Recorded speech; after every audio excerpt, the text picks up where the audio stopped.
البيزنس الاخر اللي بيكمل الصورة كمان والانتشار.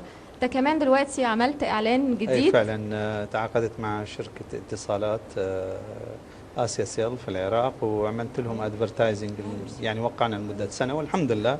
يعني فعلا هو هذا يضيف شيء للفنان، لأنه لو أكيد يبحثون عن ماركة الاتصالات، فالحمد لله يعني قدرت أحقق من خلال أعمالي اللي قدمتها ومسيرتي، يعني قدرت أن يعني هاي هي ثمارها، ونطمح للأكثر إن شاء الله.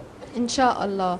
احنا دلوقتي لاحظت حاجة اتفضل. في رضا عزيزتي، على قد ما هو صوته قوي لما بيغني، لاحظتي رقته وهو بيتكلم. رقيق رقيق رقيق. عزيزتي تسلمي لي. أنا غير متصنع، قد ما قوي قدام الميكروفون ما شاء الله، ما حدش. أنا أحاول أن أعطي كل ما عندي لجمهوري، وأكيد هاي أخذناها من حضرتك. الله يخليك حبيبي، الله يخليك. إنه الفنان وبيتكسف والله، بيستحي باين عليه. ربي يحفظك، ربي يحفظك. مش عراقيين، هذا اللي لاحظته، كل العراقيين في عندهم خجل والله، رجولية